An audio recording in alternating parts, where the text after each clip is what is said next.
Vous écoutez La Voix de Djoura. La Voix de Djoura est une émission hebdomadaire présentée tous les lundis de 20h à 21h par Adama Diaby sur les ondes de Kédougou FM, La Voix du Développement.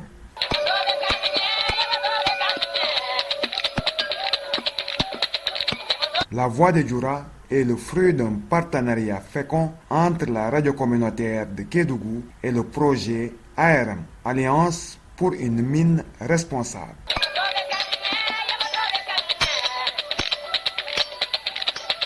La Voix de Djoura est une émission hebdomadaire qui vous fait revivre l'ambiance dans les Djoura.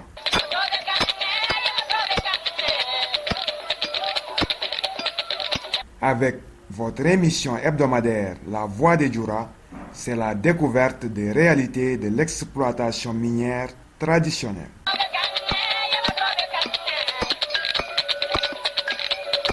Ne ratez pas La Voix de Djoura sur Kédougou FM, La Voix du Développement. Dans le Djoura, ko émission mo Adama Diaby walantaon tenen kala ka radio communautaire Kédougou FM. Dans le Djoura, holle on tenen kala liggeden ka Djouraji. Dans le Djoura, ko émission mo projet ARM, Alliance pour une mine responsable. Djouralo Khango mo émissionneti ni Adama Diaby sa présentalien tenen wo tenen. Djouralo Khango sa italla baro membe kan Djouralo Khono.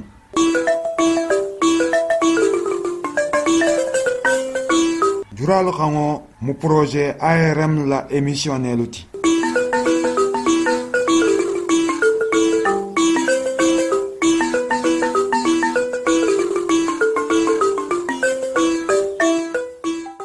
Mbadingolu nabi temmu musol la baro leti nsa italla émission nyin kono mumu musol la baroti mbetagale alien fo duta département de Saraya.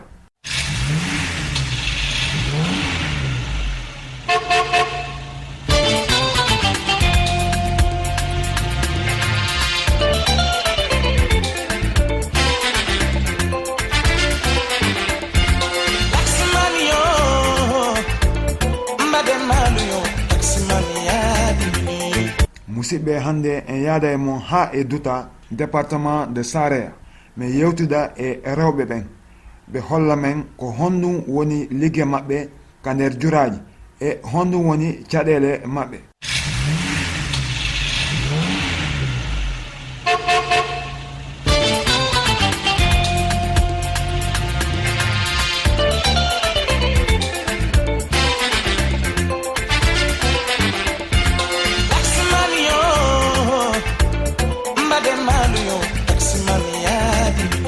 Affaire fii di yango na menen tampide ko jeena ba bari Non ligue mondo.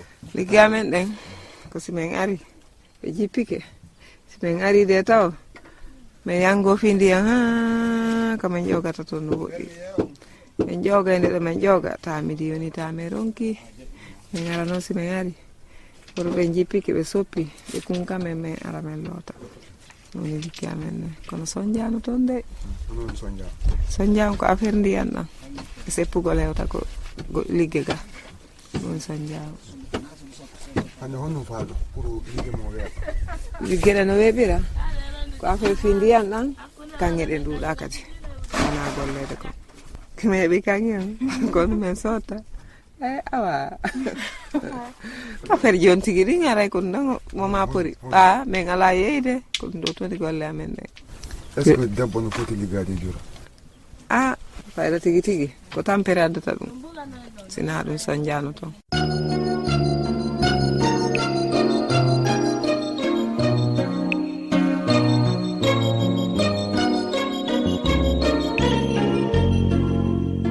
min ko Adama wiyetemi Sidibé min ari ga min ñetta o dugusu min hawkaɗan ɗo ndiyam min yagara to min joga ndiyam min rondo min adda min wayla ga si ɓeyɗa cippiki ko damaro ɓe kunkamen min ara min loota ga kiki min nattana ɓe minen gay kikiɗe min loota julko gon min hoota woɓɓe naala heɓa 10 woɓɓe no asike wodiri o woɓɓe ne heɓa 10 ɗiɗi woɓɓe ne heɓa feccere kono si ɓe kunki men danka ɗiɗi min waɗi ka poorima ɓe kunka men danka goto ɗum ɗon ko minen jeeyi ko noon woni tampere amen ko seppugo ila ton haɗo so tawi ala mota ala welo haɗa seppo on ila ton haɗo haɗa lolle ne ƴakkama iɗa tampi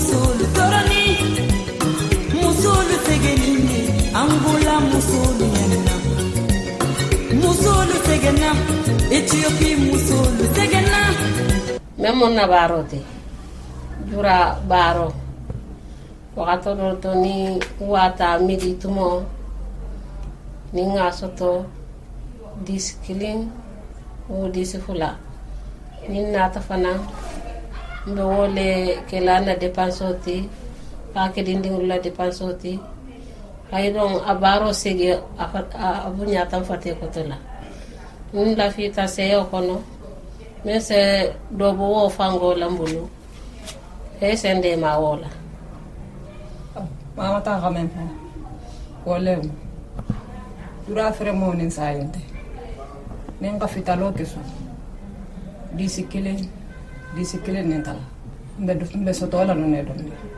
nenta kata jurato isata bidon ta distala kemenani lemu wote te fi sotala dingol bembulu ibe karanga ntere fa mo menjente dingo do be ja kala be fem soto akorita kata kanina ndasata dingo men bembulu na be karanga be takala fo mo woron kili ike folo ni mo banta ikile ne belu tinengol bi débrouiller ten kan akarante ndekile ne belu na don tem fa wo fele Dakar le serune wo gala bakisoto ina wo takata ngayen ka bome ate ko tuwa te kataka do ngo kenjang ka bole mina konen ala ka ke na ka do soto kambe karamo angasi mambala bari tebe ko re kan katakana ka chame mi kanja musulu kunya ala nafa yo manjo iken ka jentelu nata puru tore ya men benga ne don den se bola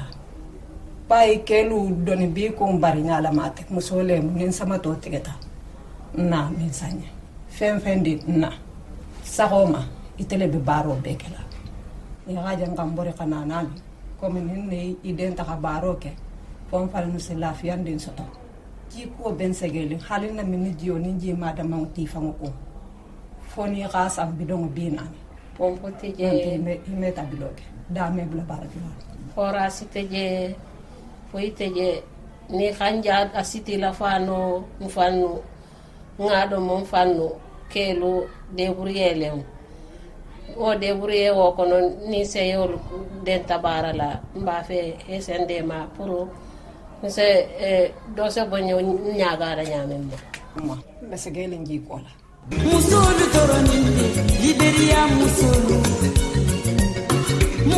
segeninde Rwanda musulu segeninde na lusagita albe mun fola alkafu nyogoli mbere ko magan kelene ne fali ba mbe na ta ko kelene ne gajan ke nyogon tar khana na lenja be ngole khake bon min ben ta khabaro ke ne no ke no dema nse menno nkawo ke fana no semenno isem madema fon se lafiya don din soto tan tare mo so dum be ngay bere ne jura dale de ni khajulo saba ni banata karahan ni is o banawo ni ngala mi de me ko se toata musulu toroninde Liberia musulu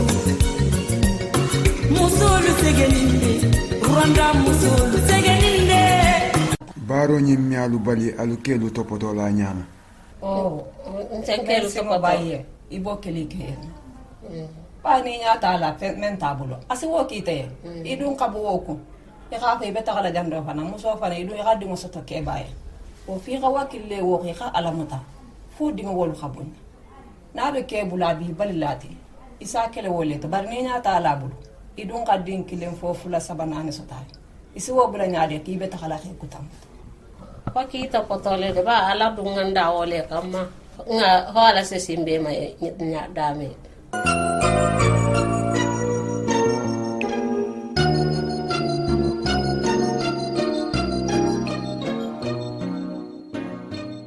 men take mama ko de barinte mam faje men sendime bay ne hajen ki ne on taraja wala ko bengo ka bengo kuto ka baro ke ko bese no ko ya don din soto o nembe wonyo ko kumala fam mam faje men sen tekento sera bula janga men ko wala mu de kuma ma ko mese mo ko tawro de mese ben kuma kan men mese ben nyame wala kuma kan ol fata musulu toroninde Liberia musulu segeninde Rwanda musulu segeninde mumu musol la segeti duta juralo hon be segele njipola ngo halimbe memmenna ni la mo la damman sita jioma wo ka hene la kadima mi asamol bar ni ngole tembe jiomen kala depanso ti luo foni rabina ni bo ikasan kanati luoma khalon dame bula bar dulalu kan forasi tembulu la je amunun tambe fukole kono fuko kono du ni man forasi leke je imman kolombani si hara kolongo me si santanke fo sammuka na kolongo metinya ni ma wole ke je jiko ben toro ni jiko ben segelen ane reso ko nani no je tele ndama ngol ko natenne halen tere dingo do beje abulata dama ko non ko lambe jurato na ta dore khafani mosile lu ko layle joto wolo nafune lu sadio ke mande ngalo betenne kabula dama ngo ni mosilu ma ngol layle wolo mbatara la sata jiko ben segelen atumi mo ina wan ani ata tale lu takata jitala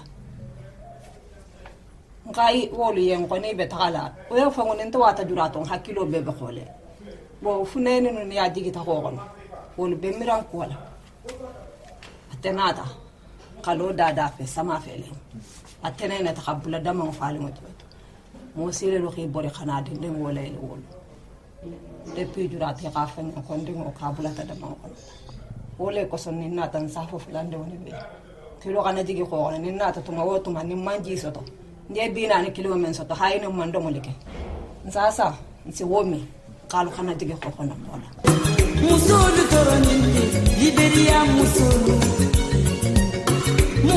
segeninde Rwanda musulu segeninde alube jiyo wo sanga mindo kome ko dulo fe kome ji firi la le lubeje ni khadda mandinga ni sinte ni jiyo bota ibe wo jiyo le tala ntolu be wole firi la bidon binani bidon kilin binani abole me mbe wole jiyo minna ni tiri mawru do so lengi ni kaka wo jiyo la ni khami khalim banale moti voilà société do tumbe je basari ressources wo bara jomande wol ka bara men keje ya ka pompu kilin dimma ani misiro pompu wo dum fana wote marseka monatu la société ni fermée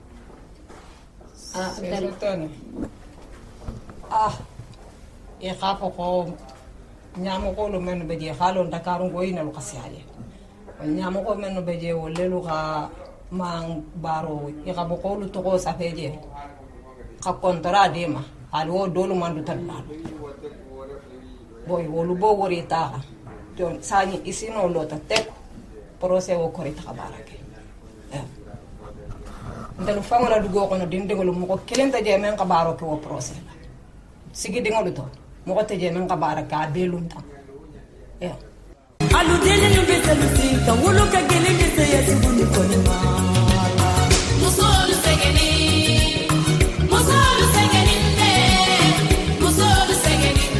parafina musolu zaroni alle miriat école bundado école bunga beje bari ate ko do be damu talinga mamballola ite ko ndenje kirente ngole be kelen qadela mo docteur sunte ngulu la je aussi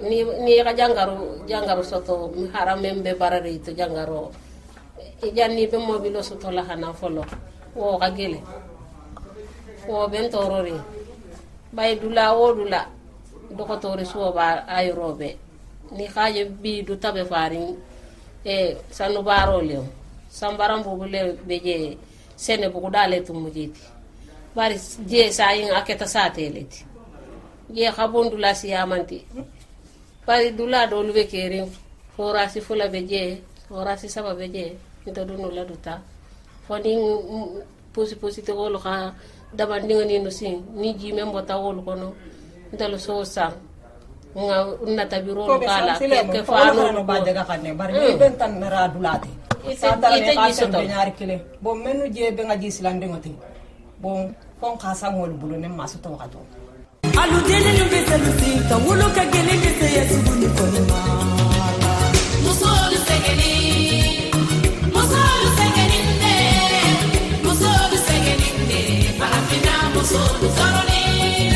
alu kelu bele alla tore ya nyan khalama iba kalama ni ta kalama bay musole du kembe lori barolla luma barawo e ulo kono barawo musole lu be wakilire bay ni me wakili yudu mu koreti holeti inyata la ke takela ite dun dindingol be kasile tele musoda bala forse hete hakele ila fina yabe ketaba ila fina yata ketaba ya khale tala jate tenu mutala ila jate be mutala idingol lokwolela pour wolo kada sege kelo e khalo nede dolu khalo mo golu tekelenke dolu be kelen e khalo ngafo musolu ke ila segelo bon dolu fananu be kelen ayne musobe torleye bo mo go nation rasia e malo musobe fuila bari ni ka kadi mo sotanya te feri profiter wonyal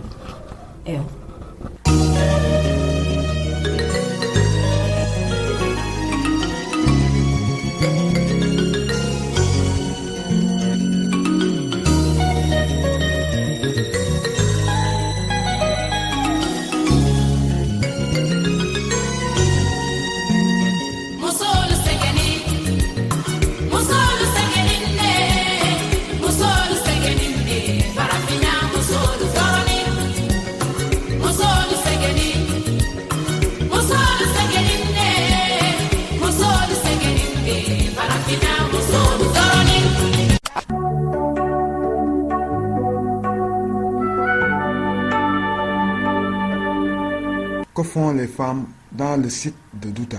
Dans notre site de Douta, les femmes travaillent avec des calebasses comme ça, puisque à l'air là, on travaille l'or, c'est pas l'or dans les cailloux comme ça, on travaille avec l'or pour laver aux calebasses. C'est ça que nous sommes en train de travailler à l'autre femme, les tirs de corde de foie. Sinon, nous, on travaille avec le calebasse. Quelles sont les difficultés des femmes? Les difficultés des femmes, puisque pour emporter de l'eau, c'est très difficile pour nous. Et pourtant encore, si on a travaillé de l'or, c'est un peu seulement, c'est pas beaucoup. Pendant la journée, tu gagnes un 10 ou bien 2 10. Ça, il y a beaucoup de familles. C'est un peu pour nous, quoi. C'est maintenant, c'est ça qu'on se fatigue comme ça.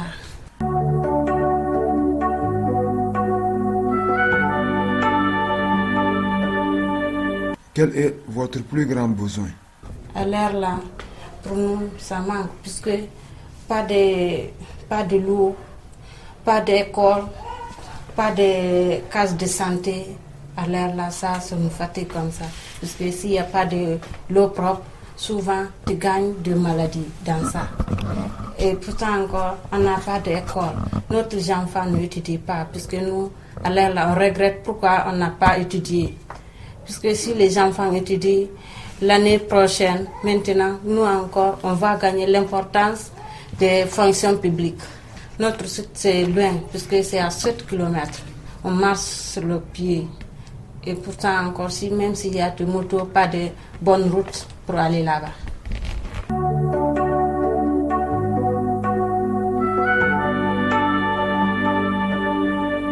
Dites-nous ce que vous faites dans la journée. Nous, on se réveille à 5 heures. On va puiser de l'eau puisqu'il n'y a pas de l'eau. On va chercher de l'eau. Après, on va faire des petits déjeuners. Avant que ça, on va préparer le repas de midi. Après, on part au Djoura. On travaille là-bas dans notre site encore. On revient vers 18h, 19h comme ça. Après encore, on va préparer du dîner. Est-ce que vous voyez? Plus tard, on repose vers 22h, 21h, 22h, comme ça, on n'a pas eu de temps à l'heure là, puisqu'on chauffe trop même. Tu vas laver tes enfants, toi-même, tu vas faire ton toilette avec ton mari là. Maintenant, tu reviens à 19h comme ça pour préparer du dîner. Ça va prendre du temps.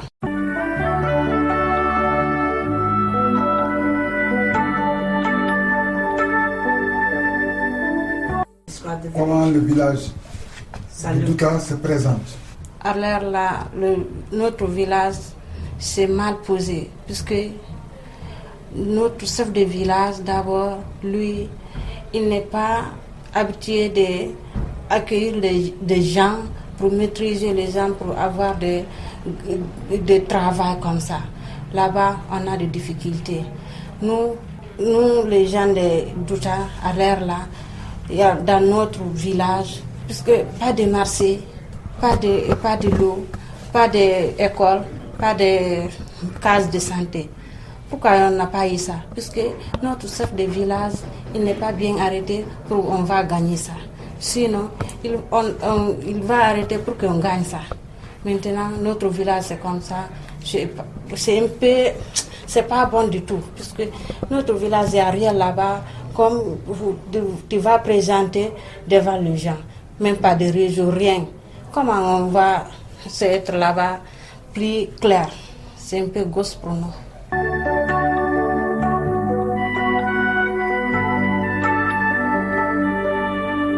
En cas de problème, qui fait la médiation?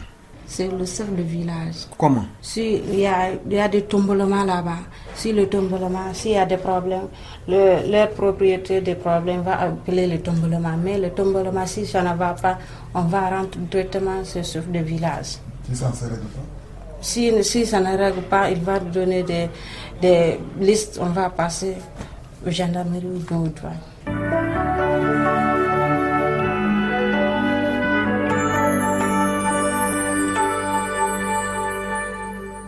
C'est mon mari qui est le chef de notre site.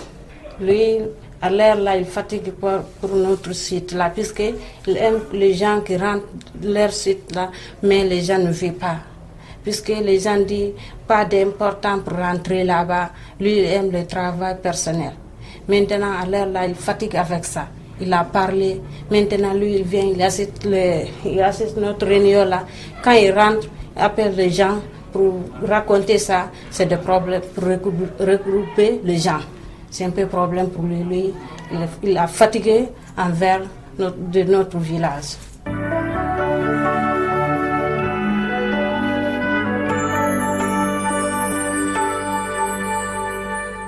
Comment aiderez-vous votre mari à remplir sa mission en tant que président du GIE Sanoubara de Douta? Nous, pour aider notre mari, pour nous encore, si on a rentré à l'heure là, le part des femmes, nous encore, on va expliquer notre copine et faire des dialogues pour qu'il va savoir il y a de l'importance de travail dans notre site. C'est pour cela qu'on va, c'est cette part qu'on va aider à mon mari pour qu'il va avoir de force dans notre site.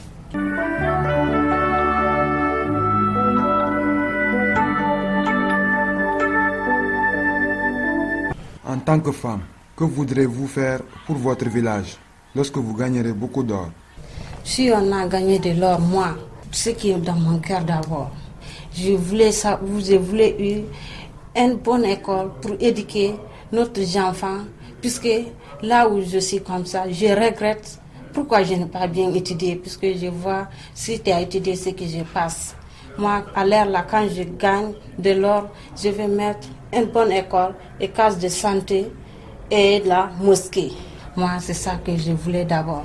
Pas de l'école, puisque le projet Bassari Ressources, on l'a dit, tu vas faire des écoles, mais pas d'école, puisque c'est un conteneur qu'elle a amené ici. Depuis à 10 heures, si tu rentres là-bas, tu ne peux pas rester là-bas. C'est les enfants seulement, puisque les enfants là, ils ne connaissent rien. C'est pour cela que les enfants là vont rester là-bas jusqu'à 13 heures. Sinon, si c'est nous, on ne peut pas rester là-bas même jusqu'à 10 heures, puisque c'est trop chaud. il y a un seul professeur. Maintenant, il y a beaucoup d'enfants. Un enfant va étudier plus de 5 ans, ils ne savent pas écrire son nom. Est-ce que ça, c'est des études? Il va perdre le temps seulement. Il ne travaille pas à la maison, il n'étudie pas. C'est pour cela que les enfants, par maintenant, le parent des enfants prend ses enfants, amène dans la suite. À Douta, est-ce que les enfants viennent sur le site d'orpaillage?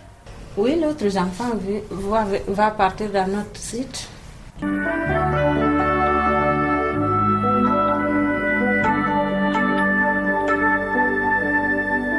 Est-ce que cela est dangereux pour vos enfants? Oui, ça, c'est pas normal pour amener des enfants dans notre site. Si on est en train de travailler, les enfants vont courir comme ça.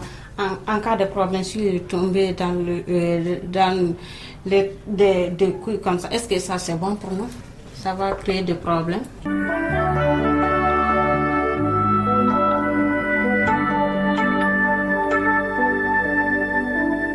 Et pour les femmes enceintes?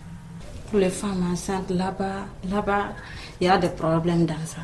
Puisque dans notre site, on a eu 3 femmes là-bas, ils sont accouchées dans notre site. Ils partent pour travail, ils accouchent là-bas. On prend les enfants, on rentre au village. Le bébé rentre au village, on a vu ça. Est-ce que tu comprends? Maintenant, on tire de corps, tu es enceinte. Ça se provoque. On n'a pas de santé.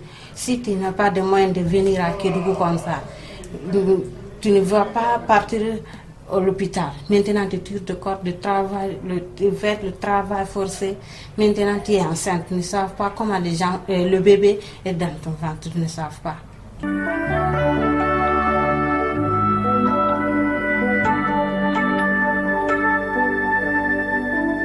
S'il y a des complications?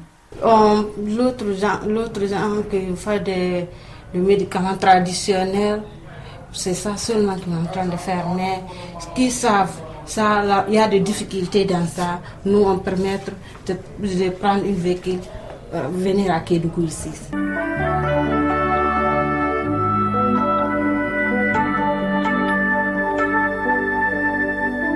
Maintenant, il y a des problèmes là-bas, puisque ceux qui ont mis devant pour le travail, ressources Bassari, l'argent qu'ils sont financés là-bas, il n'est pas plus les gens qui travaillent pendant les journaliers là-bas, ils ont mangé l'argent sans payer les journaliers.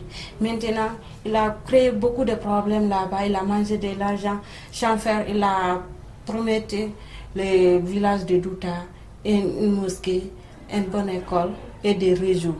Tout ça, ils ne sont pas faits. Est-ce que tu comprends? Maintenant, le propriétaire des ressources Bassari a venu contrôler là.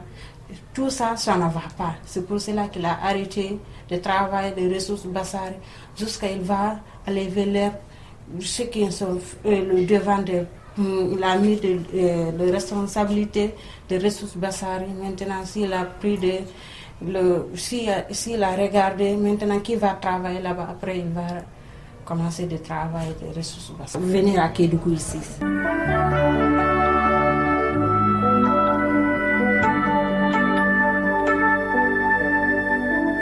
Bassari là, avant qu'il commence de travailler là-bas, il a venu lui promettre, il va faire des écoles, il va faire des mosquées, il va faire des réseaux avec la route. C'est la route seulement, tu as vu ce que sont fait depuis que tu as passé à Mandankol pour rentrer à Douta, tu as vu la route là. Maintenant, ce qu'il a dit, il n'est pas fait. Puisque même le mosquée, comment le plan qui sont pris, il n'est pas fait comme ça. Il y a eu des problèmes pour finir notre mosquée là avec les ressources Bassari. Maintenant, école, dès qu'on a plaigné, il a amené un conteneur. Maintenant, les enfants vont étudier là-bas. Après, il va construire une école. Jusqu'à présent, 2008, ils sont en train de travailler là-bas. Il n'est pas fait école, ni une bonne mosquée, pas de réseau jusqu'à présent. C'est pour cela ils sont arrêtés de travail de ressources Bassari.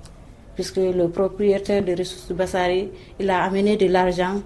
Mais ceux qui sont en train de travailler là-bas, il a mangé de l'argent. On n'a pas vu On n'a pas vu ceux qui sont travaillés là-bas. C'est pour cela qu'il a arrêté de travailler. Non, ils sont partis. L'autre sont Dakar, l'autre il est en extérieur. Les gens qui sont pris à Douta comme ça, ou bien Kédougou là, pour garder leur matériel là-bas sur les gens seulement qui sont là-bas. Ils l'ont construit et ils n'acceptent pas que nous on rentre là-bas, même pour avoir de l'eau là-bas, c'est des problèmes. Oui, il a construit, mais il n'est pas bien construit, puisque presque 2 ans comme ça, le forage là n'est pas travaillé, ils sont arrêtés là-bas.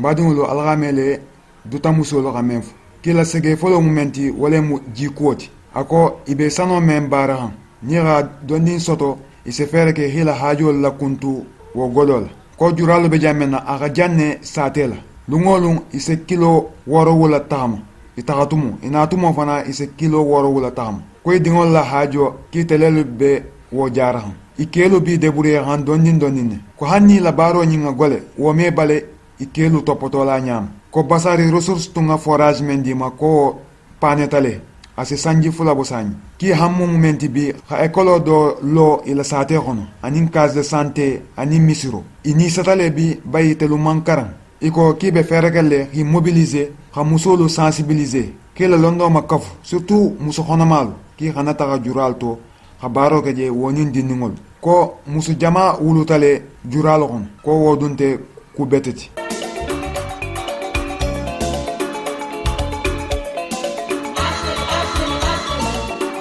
musidɓe ankoɓe radio communautaire on nani ko rewɓe duta ɓen haali wo caɗele maɓɓe ko ɓuri kon ko angal ndiyan ɓe wallitoto worɓe maɓɓe ka ƴowugol ndiyan so ɓe ƴawtini kaaje ɗen kamɓe kadi ɓe heɓi ɓe jogui gueɓal maɓɓe e ɗin kaaji rewɓeɓen kadi no jogui place pour liggagol ka nder juraji kalis koɓe woni heɓude hen ko ɗum ɓe ñawdata sohlaji maɓɓe ɗin ka nder galleji ko rewɓe ɓen tun watta golleji ɗin fof hay sohlaji sukaɓe ɓen ko rewɓe ɓen watta ɗum réglé rewɓe duta ko buy tampi e nder juraji ɗi no ligge en sattiri kala ɗum haɗataɓe toppitagol worɓe maɓɓe e sukaɓe maɓɓe forage ko société basari ressource waɗannoɓe kon paani hay waɗani duuɓi ɗiɗi on forage joni no paani miijo maɓɓe joni ko soɓe yeehi ha ɓe heeɓi kanŋe buyi ko darnugol école ɓe darna case de santé ɓe darna juulirde par ce que joni ɓe niisi koɓe janngani école ɓe haali kadi woɓe waɗe mobilisé ɓe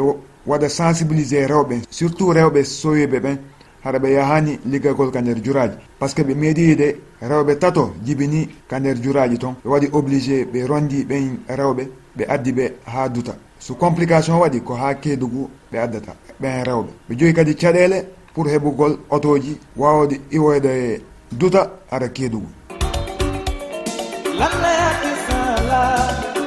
musidɓe tiyankoɓe radio communautaire ko ɗum wonno émission mo la voix des jura wonnode ka présentation ko Adama Diaby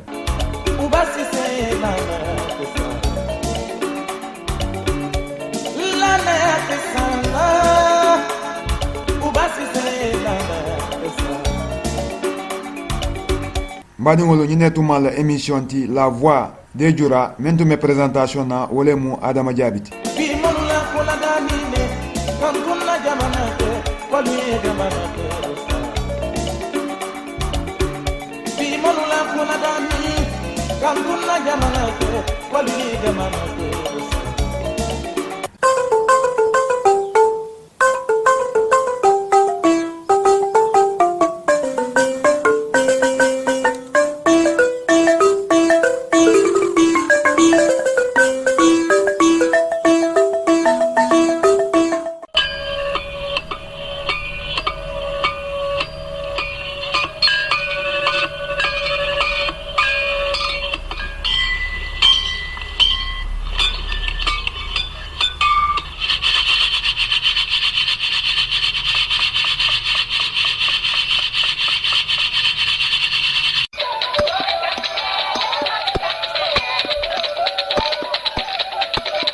Vous écoutez La Voix de Djoura.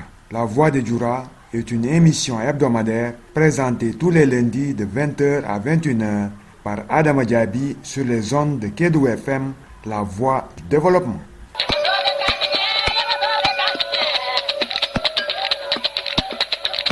La Voix de Djoura est le fruit d'un partenariat fécond entre la radio communautaire de Kédougou et le projet ARM, Alliance pour une mine responsable.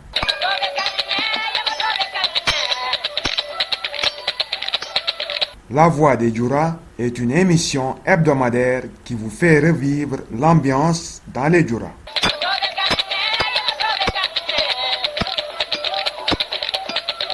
Avec votre émission hebdomadaire La Voix de Djoura, c'est la découverte des réalités de l'exploitation minière traditionnelle.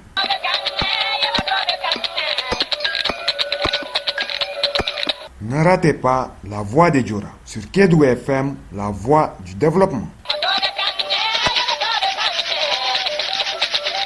Dans le Djoura, ko émission mo Adama Diaby wadantaon tenenkala ka radio communautaire Kédougou FM. Dans le Djoura, holle on tenenkala liggeden ka Djouraji. Dans le Djoura, ko émission mo projet ARM, Alliance pour une mine responsable. Djouralo Khango mo émissionneti ni Adama Diaby sa présentalien tenen wo tenen. Djouralo Khango sa italla baro membe keran Djouralo Khono.